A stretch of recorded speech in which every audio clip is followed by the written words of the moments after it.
Assalamu alaikum to the members of the network and all of those who have tuned in this evening. I am Esen Rizvi, CEO of Creative Rhythms, and I welcome you all to the second episode of An Era of Gamification on CxO Global TV. Now, talking about CxO Global Network is a knowledge-sharing platform for all C-levels and influencers across the nation and throughout the world. Every time the network tries to bring together the thought leaders of the industry so we can all collectively discuss important issues, happenings, and contribute through our learnings. Now, interestingly, we as humans are driven by our ability to work. And at the same time, we love to play games. Now, what gamification has done is that it has given us the opportunity to combine the two, our passion and our drive.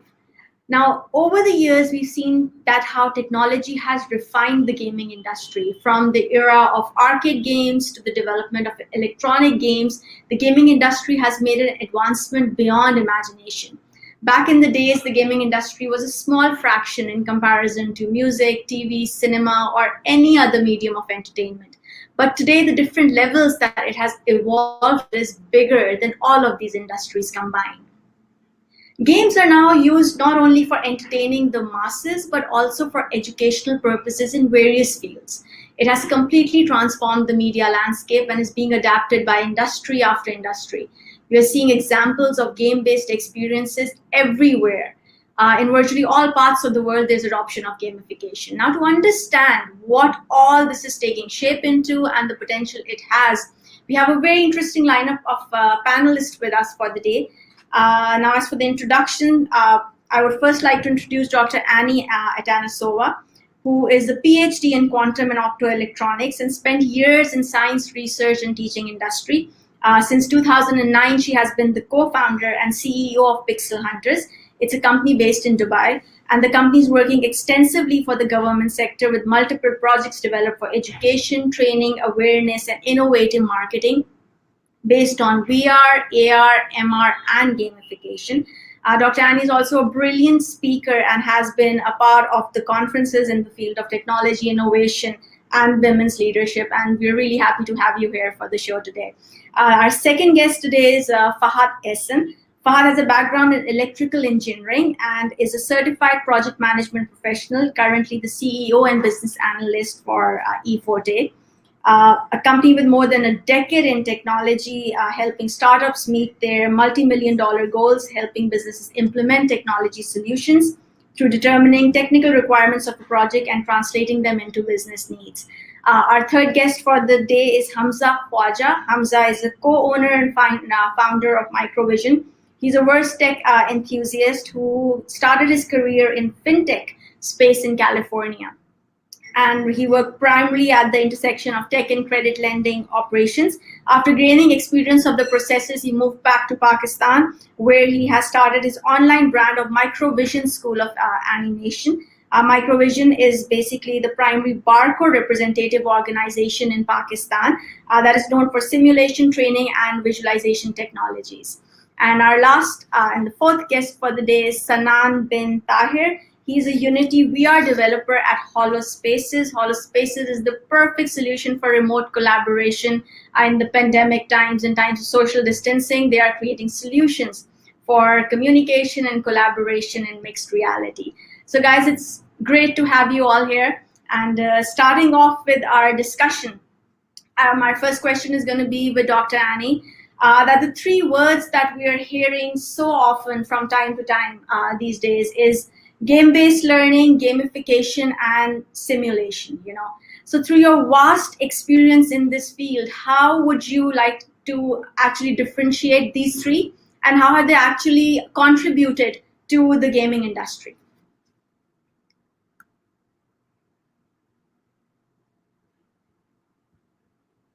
Dr. Annie, you're on mute. Just a second. Okay. Is it good? Yeah. It's good. Okay. So the learning perspective of using games for learning, probably the learning games are probably the smallest percentage from all the games that exist worldwide. So it's about 1% of all games that are developed worldwide are dedicated to education.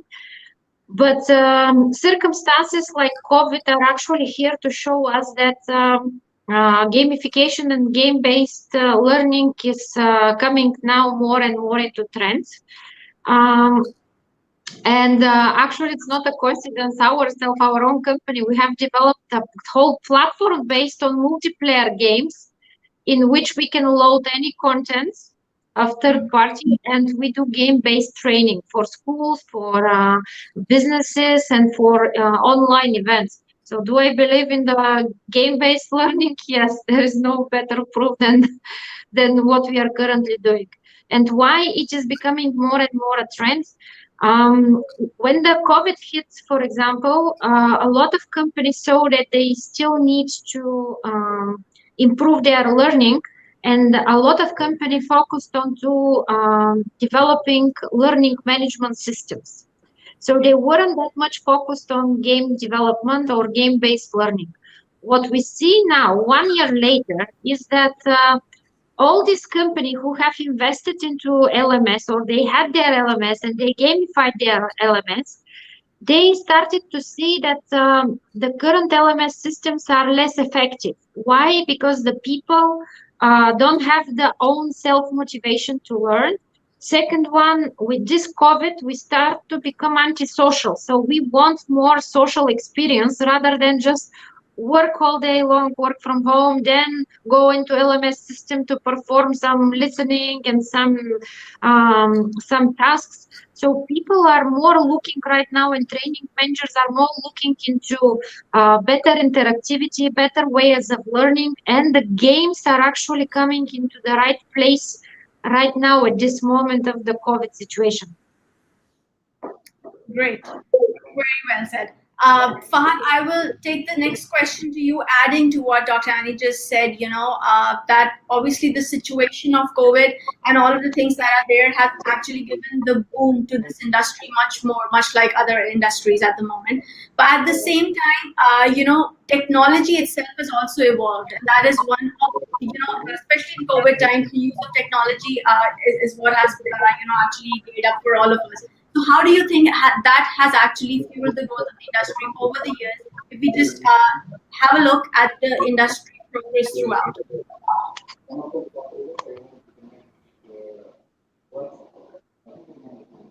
And you're on mute also. Thank you. You're on mute also. Yeah, now we can hear you. I was saying that for all the good reasons or bad, COVID situation has made us learn in many ways, which is a good thing. And learning as fast as we can will certainly add to our evolution to wherever we are going, to our distant future. And the technology has improved, I would say, manifold to cope up with the situation that we had been going through during the past 1 year and still. So, through gaming, yes, I do see that the technology will certainly become more enhanced and effective, because that is the need of the hour, and that will help us survive in solitudes and the antisocial environments that we have been taught to live in the scenarios of pandemics. And on the other hand, it has also, I would say that, fastened the pace of the technological evolution that we were going through. I would say we have learned what we could have learned in a decade. We have learned in 1 year, one last year. And that, because in our part of working environment, that what we have seen, that now companies and countries in general are more open to having external dedicated resources for their projects, rather than companies working for them dedicatedly for their projects. So because of the acceptance that one dedicated resource can work from either their own home or in the office environment. So once they are remote and still doing the work from home, it is as same as working from any other country and delivering the task that they've been assigned to. So in a positive manner, because we are the species that have been resilient through the centuries. We have seen wars, we have seen other kinds of pandemics. We have learned and we have evolved in a good manner. So I would say a learning takeaway would be a positive one from this one as well. Great. Great, Fahad. Thank you. Okay, my next question is from Hamza now. Hamza, now when we're talking about, gaming and all of that, if we look at the graphics on its own, because since you are involved in animation and everything, so I really want to ask you that even graphics have really evolved to another level. Today, the individual pixels are so close to reality that you cannot really tell the difference if it's animated or filmed and all of that, right? So I want to ask you that what made you think of the decision that Pakistan needed such a school, which is an online school where you shifted back from California and you set up your place over here, and felt a need for a project like this, and quite rightly at the right time when COVID hits in and to launch the animation school. So I really want you to speak about that. Yes, absolutely. So basically, I think the answer is twofold. The first thing would be as far as being said, our phones in general are like supercomputers compared to what computers were 20 years ago, right? So basically, like the amount of processing power that we have and the amount of things that we can do with just individual devices that we all basically own in our homes, that has significantly improved in the past 20 years. And with that being said, the capabilities that we have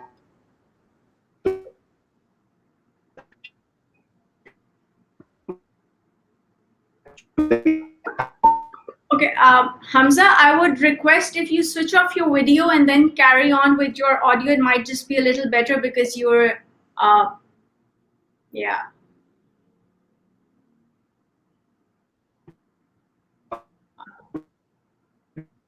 We still can't hear you, Hamza. There's a. okay. Is this? Yeah. Yes. Now we can. Okay, yeah. Is this clear? Yeah, okay. So basically, the answer again, just going back into the, what has changed in the past so many years is the fact processing is one thing. So basically, at this point, everyone has that kind of processing capabilities that we did not have back in the day. And back in the day, meaning anywhere, beyond 5 years from now, like, in the past. So now I feel like there's so many or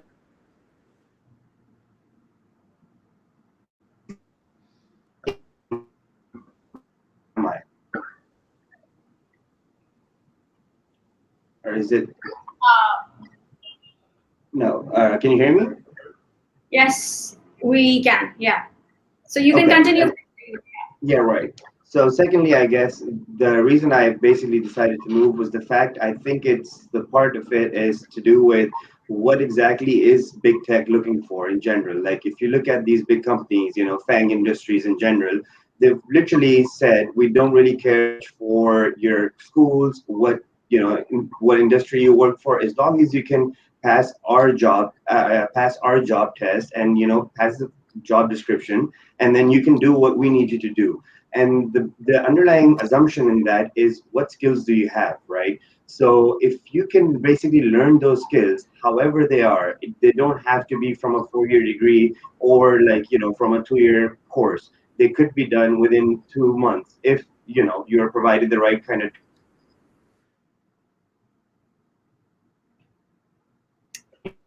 Yeah. So basically, those two things, the technology being there, and then companies kind of coming around to basically accepting if you can do that job, we're going to hire you. So that's pretty much the reason I guess I am here. And then we're trying to launch this school.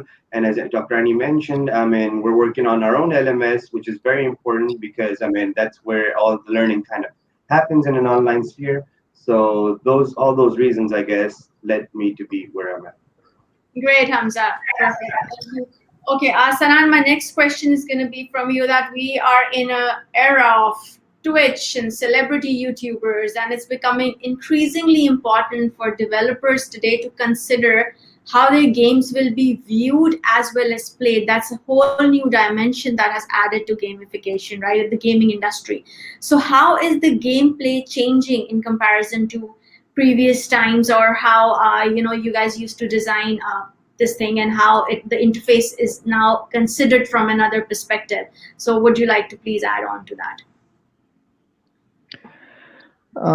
Yeah, I think when you're talking about the challenges of game development in general, I feel like the core challenges, they're still the same. They've always been the same. But the main idea now is that you're really so the first challenge you have is like you want people to play your game, right? That's the first thing. Of course. The second thing is you want the people to keep playing your game, right? And the you talk about Twitch streamers and these big celebrities. The concept behind it is that you need to have like this. The target is for an indie game studio or for a AAA game studio is to have like this core player base, right? So usually what happens is whenever you launch a game, there's a huge influx of if you do the marketing right and if you do everything, most of the stuff right, there's going to be a huge amount of players that are going to start playing your game, right? Or a relatively a good amount. But after a few weeks, that's what matters. Like who at that point, how many people are there who are still staying, right? So that's where all of the gamification elements come in, and that is where you have to stand out of the crowd, and it's a lot to do with the applying the right principles and the right gameplay elements and engaging the community than it is about being a bigger studio or having more manpower or more capital, right? And there's so many recent examples, and one of these, a game that has been going crazy on Steam recently, it's called Valheim. It's like a small indie game company, I think five developers, and it had 2 million downloads in the first week. And the way that it had all of these elements of gamification integrated into their game, and how well they made it, how they engaged with the community, how they went with the marketing, and how they applied all of these gamification principles. That was really, really, really effective. And yeah, and it's something that big studios like EA, Ubisoft, even they aren't able to do at regular regular intervals. So yeah, it's definitely the challenge is core challenges are still the same, but you have to look towards like these gamification elements to have a core player base, something that's going to have the player coming back to your game, something that they're going to have to be like, okay, I need to play it again, I need to do this, I need to achieve something, for example. So yeah. Great. Talking about the game elements, I will come back to you, but my next question right now is going to be from Dr. Annie. Okay, so I'm going to ask you that, like all other industries, gamification was also at some time more male dominant, right? And I feel I wanted this question from you because you're working on women leadership and all as well. So I thought that it was male dominant, but now with more female developers creating games behind the scenes and women themselves joining up as players, we see a changing mindset, and we see that the gaming industry is actually breaking gender barriers. What would you like to add on that? You're mute again. I would like to make a small comment between gamification and games, because there is a difference in between. And we are kind of, we need to make this a clear separation, because they are two completely different stuff. When we talk about games, we have goal, we have rules, and we follow those rules voluntarily. So this is, we are designing purely according to game principles. Gamification, on the other hand, it doesn't mean that it looks like a game. Gamification means that we introduce some game mechanics and dynamics in order to bring more variety and engagement towards non-game related approaches. But it doesn't look like a game. Gamification, if we talk about learning, for example, Khan Academy is a very good example of gamification, because more lessons you watch online, more videos you watch, more points you collect. If you watch certain sequence of videos, you earn a badge for variety. And there are 300 badges on the Khan Academy. So these are game elements that are introduced into no game environment. So gamification it's kind of a loyalty program, kind of, but it stimulates the people towards engagement until the game has a completely different principle. The game has the goal to entertain first, to have fun. This is the main task of a game. So it has to be fun, and the task is not related towards serious thing. You know, if you have a goal, you have to collect, for example, 100 points by responding to 10 questions. This is a game. You know, this is because there's a goal, there's rules, and we follow them into this kind of thing. So there is a separation and difference between games and gamification. With regards of more female coming into the space, there are few elements into that.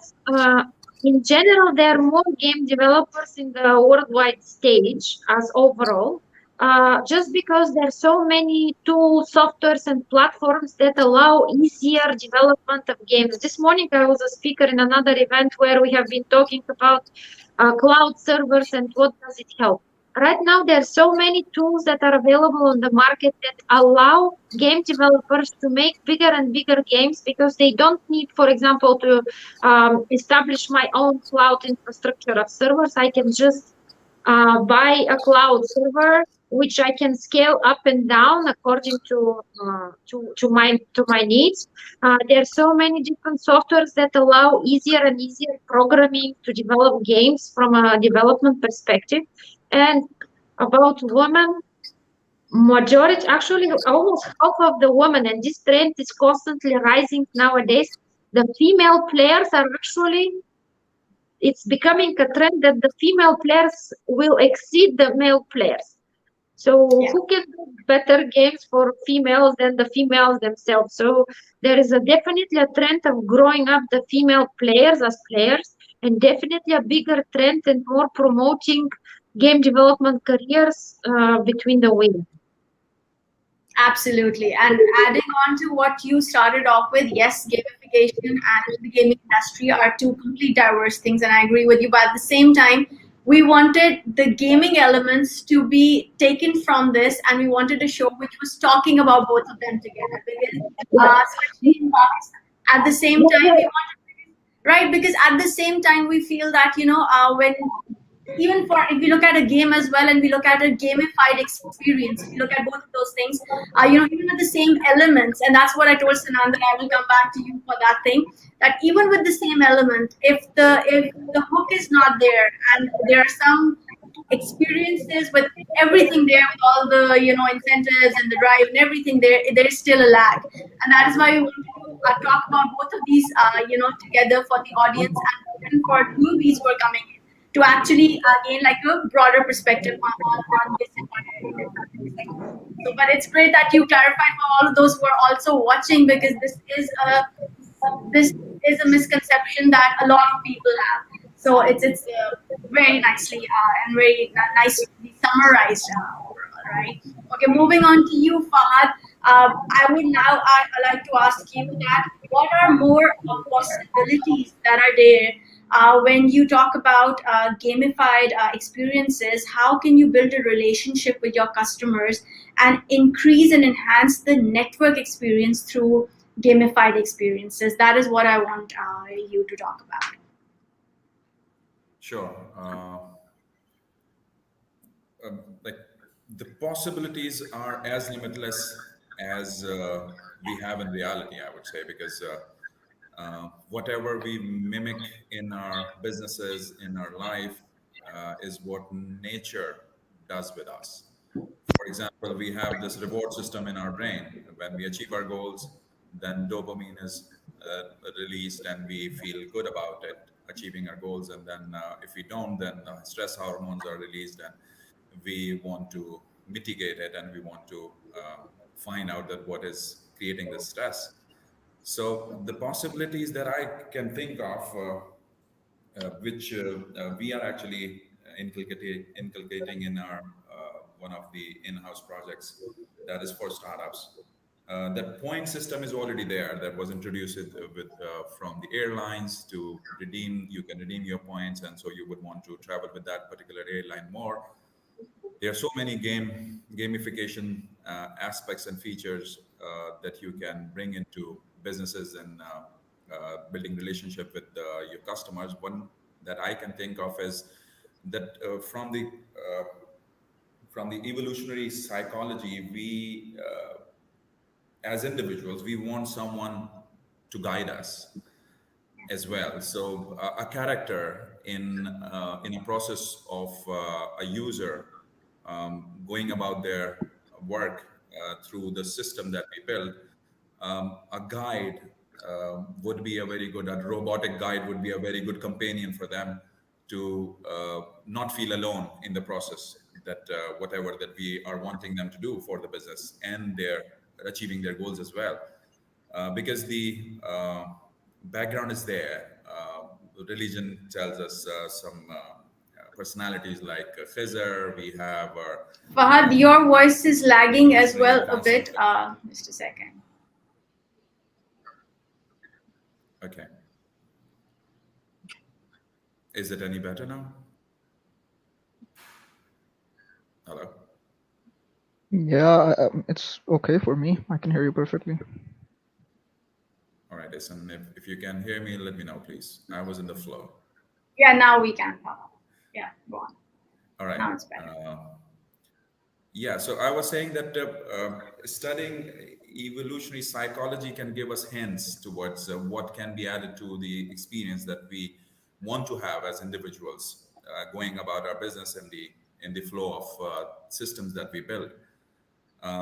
So one character that we are introducing in our in-house project is the guide robot, so that they don't feel alone in the process. Yeah. Can you hear me now? No. Yeah, we can hear you. Okay, Esen, you cannot hear me, otherwise others can. Okay. All right. Then just a second. Okay. You carry on with your answer then. I somewhat summarized it by saying that there are endless Okay, sorry, I just the internet connection. Yeah, just okay. The rest of them got it. Then I can So you just give me the sum up so I can take this forward. Yeah.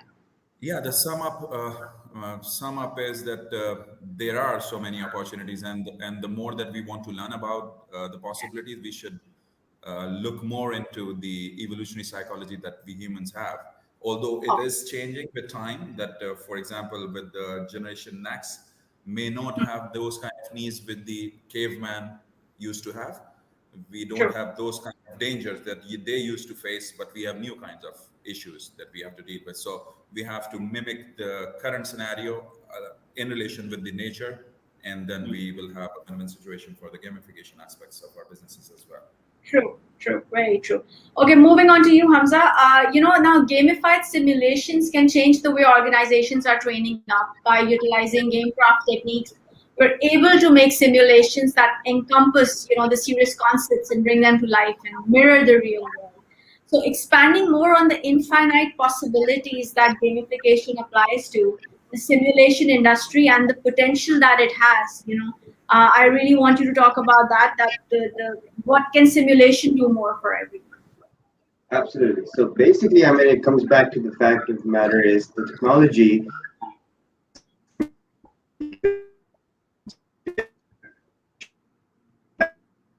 so tenfold that it's virtually so easy if you can, provided you can make such a game or such a gamified version of your learning management system that people can understand it clearly and they can, use it to basically learn what they already need to know while they're at the company. So point being, like training seminars, stuff like that, which traditionally used to be boring and it used to be a PowerPoint, now could actually be a virtual game where it's gamified to where, as Dr. Annie said, other people are, with they can tell, oh, okay, so I have 10 points. I should do better than my colleague who has 20 points. Or as as Fahad said about the robot being there as well, in the sense of basically having that ecosystem that kind of supports that, training purpose. But I guess it all comes down to the fact that technology has brought us here. It's a matter of how organizations and corporations choose to like use it. And as again Fahad said, I mean, airline miles are a very good example. However, like Starbucks, Nike, I mean, Uber, Yeah. Um, so it's a matter of just seeing and then just kind of doing it. And then I guess from last week's episode, I mean, we had IKEA and they had this promo code thing, which is great. But the point is, everybody's doing it. It's a matter of just how do we incorporate it in our corporation industry to where it benefits, again, our clients, but also our employees if it's a matter of training. And as far as like the endless possibilities, I mean, I guess what the easiest way to put that would be the upper management needs to see the value in it, and that be using it to benefit their careers and jobs. Absolutely. Great. Okay, so now coming to you. Now, what are some of the common pitfalls that that you were talking about? And I said I'll come back to you. That when we're adding gamification to elements from gaming industry perspective, what are some of the common pitfalls that you can take us through and talk about? Yeah, sure.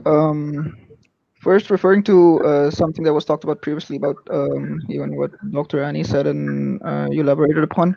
So the fact that this gamification and how it's different from general game development, um, even though that's I think a very classical approach, and yeah, theoretically, if you search online, that's what gamification generally is. But I would go as far as saying I disagree with that because even though the difference between games and gamification was really divided, and these were two diverse fields like 10 years ago, that's not really the case anymore, I believe, because right now there's, even in the gaming world, there's a lot of like games.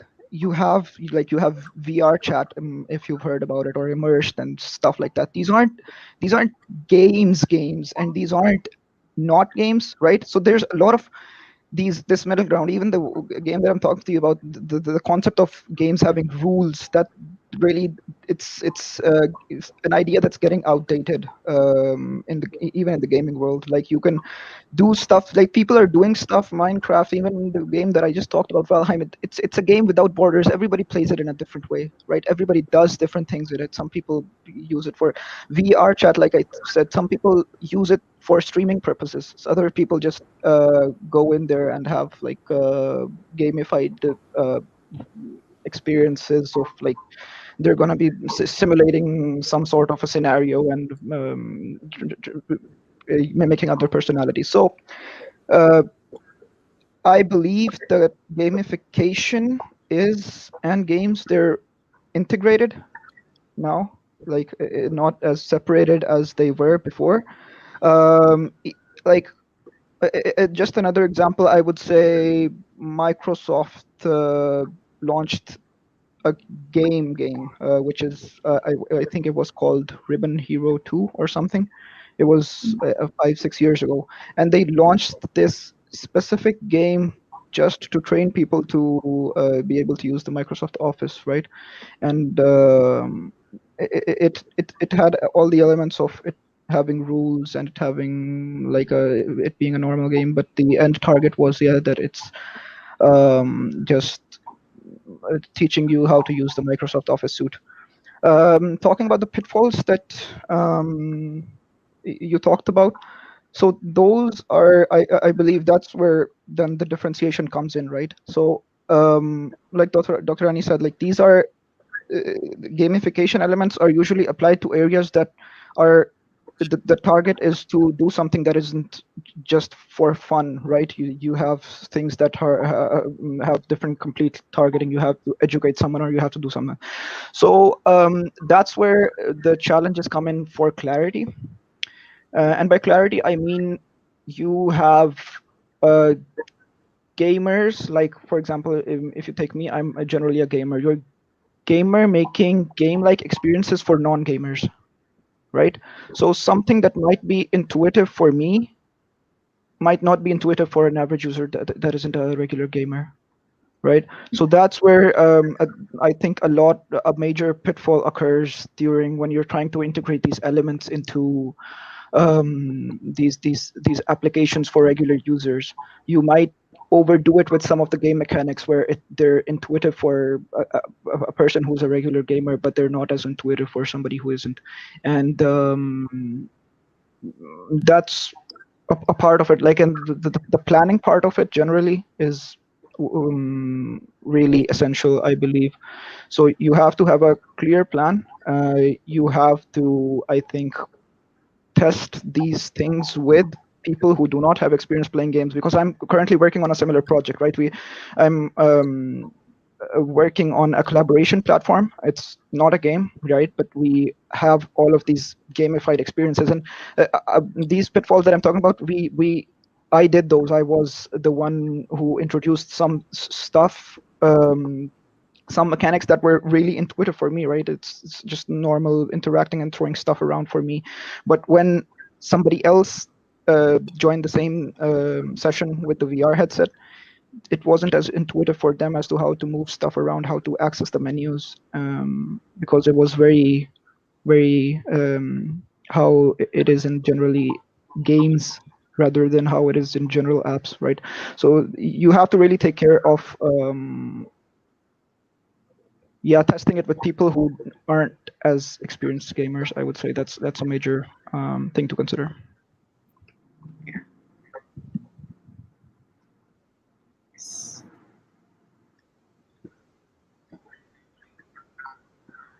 Yeah, rightly so, Sanan.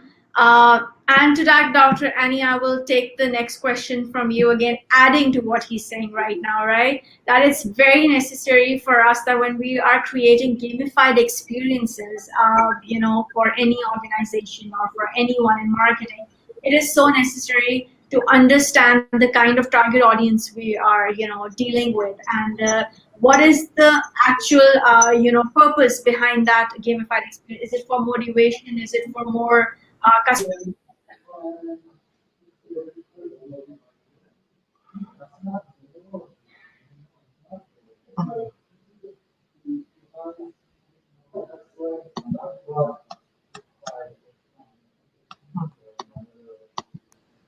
Sorry, were you able to understand, or my connection was a bit?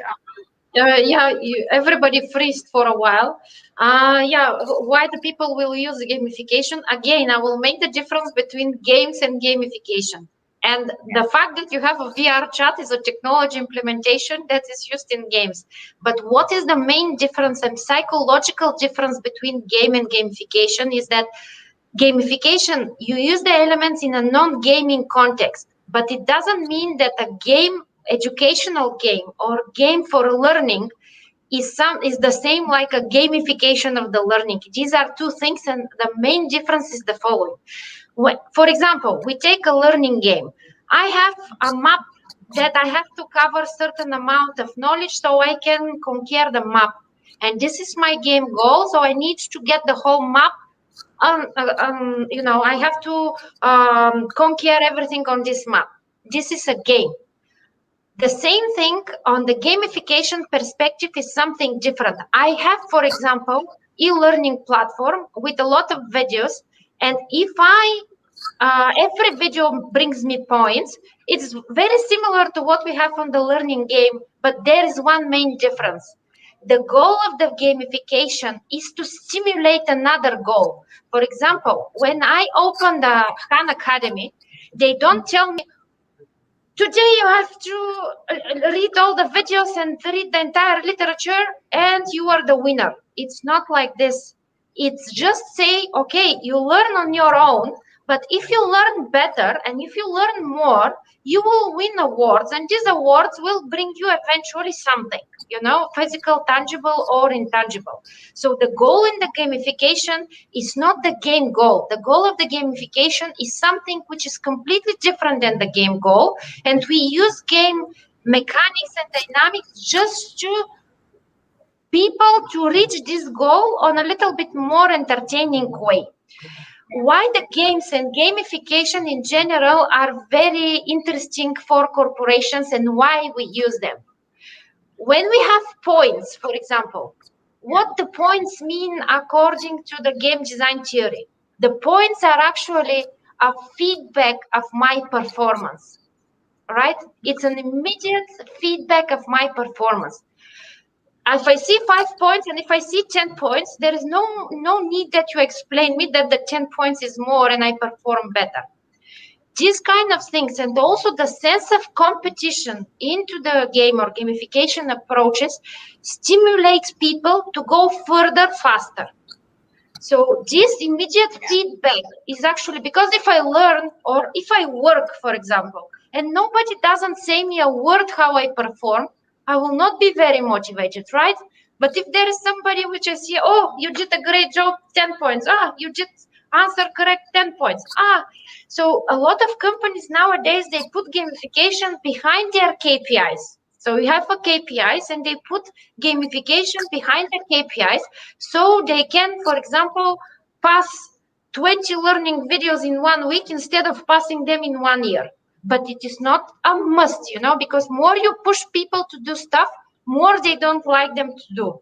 But when we introduce mechanics like this, that the people understand how do they perform, and especially the sense of competition, this is what help companies to go faster where they want to reach. So that's why the gamification will have further more and more future, especially when the corporations are nowadays mainly based of young people. So the young people are thinking in a game concept. I have a 10 years old daughter, which since 2 years old plays nonstop, and she plays much more complicated games than I do.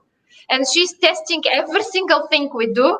So you can imagine. So it's very difficult to try to teach her in a non-game context until we gamified our eating at home, the breakfast at home, preparation for school at home. So we win different points and etc. for stimulation, doing stuff that she doesn't like, And with new generation coming more and more, the percentage of young generation in corporations is growing.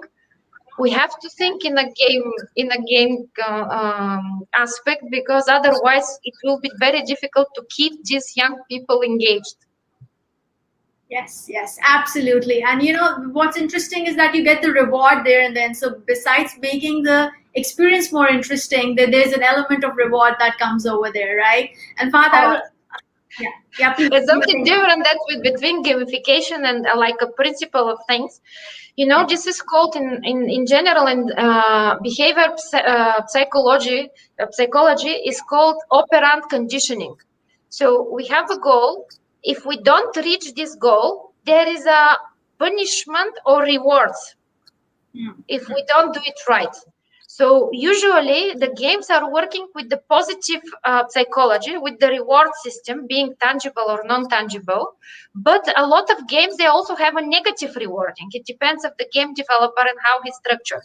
So you have the punishments in the games until when you have a corporate gamification, usually you don't put punishments behind the gamification concept, because if the people know that they will get punished for something that they don't want to do anyway, they will not participate there anyway.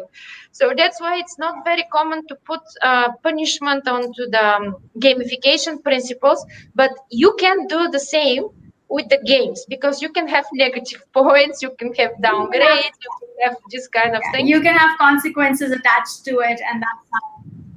Yeah, and these consequences actually they drive the behavior change, because if you don't have any consequences, if you don't have rewards, if you don't have feedback and consequences of your actions, you are not motivated to do the required task. That's why it's so important, and the behavior psychology behind games is such a deep science. And it's not a coincidence why some games make you addicted and some games you drop them off on the first 5 minutes.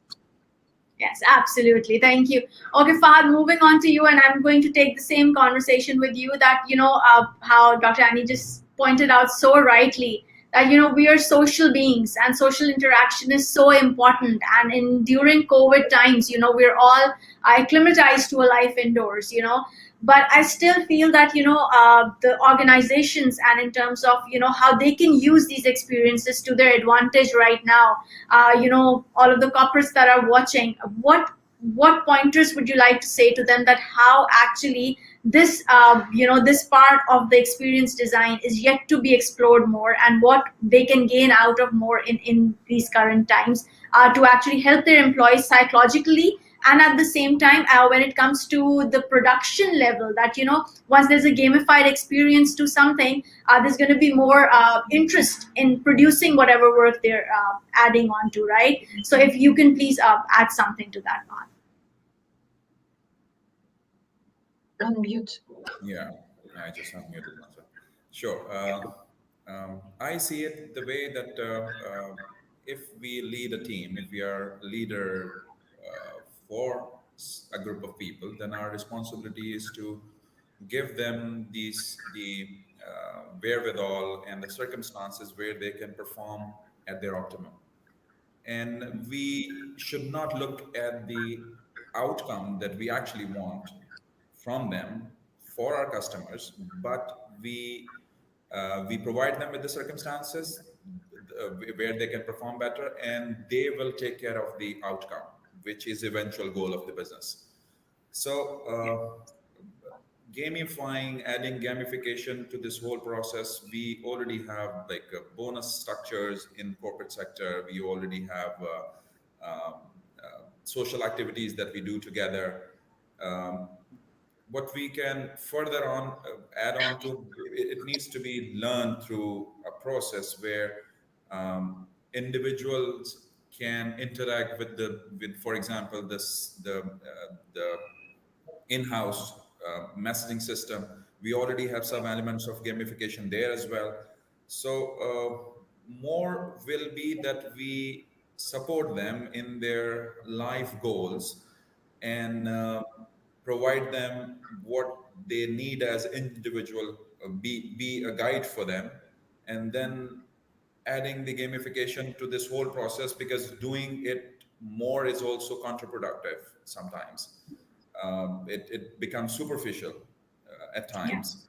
We should be very careful about where we are adding the concepts, how we are adding those concepts, because we are dealing with real humans, and employer-employee relationship, employees' relationship with the corporations is very sensitive, and it can go haywire. Like Dr. Annie said, that a negative annotation to an act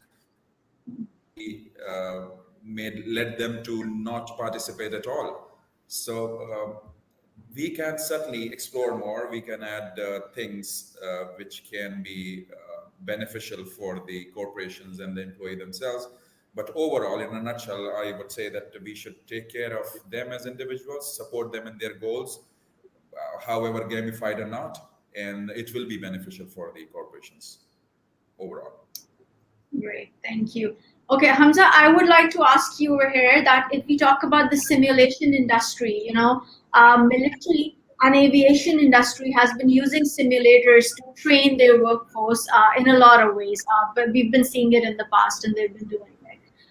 What other industries, or what other, especially if people from HR are watching this, or any other area where the training is required, any other industries that can benefit out of simulations, and how they can actually take this to next level? If you would like to talk a little about that. Absolutely. So as far as I guess HR would be concerned, very specifically for like corporates, simulate and like gamification might be more of like something that kind of just translates and provides value right off the bat. Simulation, however, I think like in agriculture industry, or we think about like other defense sectors, or anything that you could visualize yourself working towards doing something. So as far as agriculture industry is concerned, you could teach people how to be doing farming, or if it's construction industry, we could talk about how people are actually doing the actual construction. And the thing about this, and now in today's time, is the fact it's kind of relatively easier to construct these simulative environments and then kind of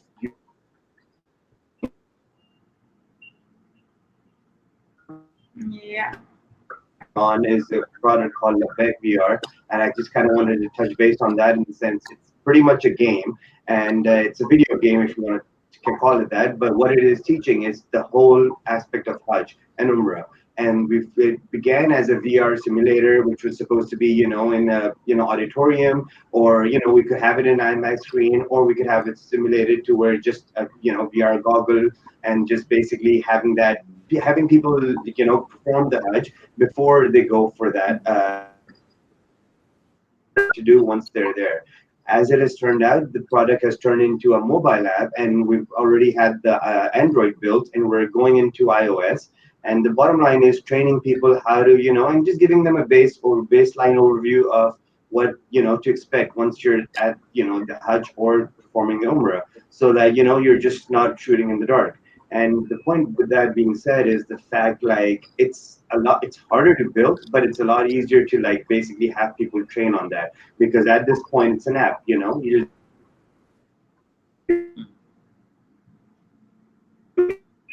I feel like all these industries could at the end of the day benefit from it, depending on where we're at with the industry and what kind of needs that we do have for our people, if it's clients or if it's our own employees. So it kind of, it just kind of depends on who we're talking about. But at the same time, I feel like everybody could benefit from that, as it stands. Very true. Very true. Thank you.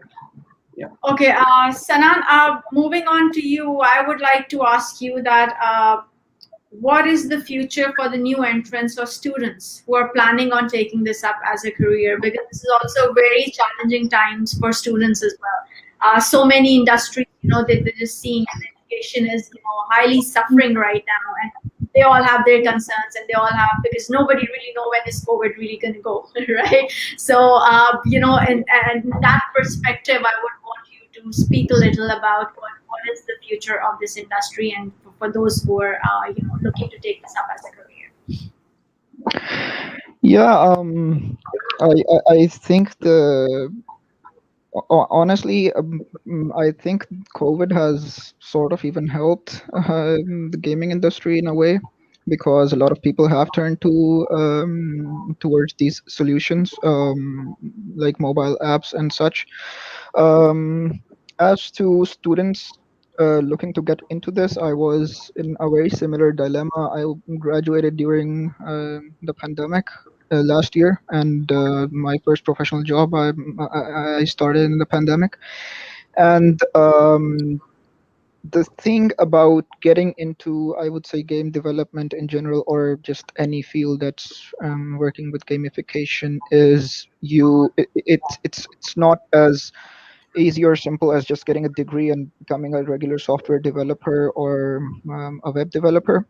In that regard, I have been talking about this to my peers like for so long. I really agree with what Hamza is doing there with microvision. Like institutions like these are exactly what we need, and companies don't care if you have a gaming studio doesn't care if you have a 4-year degree in computer science and they want an animator who can't animate. They're not going to do anything with the 4-year degree, right? They need somebody who can actually animate, who actually knows that skill, right?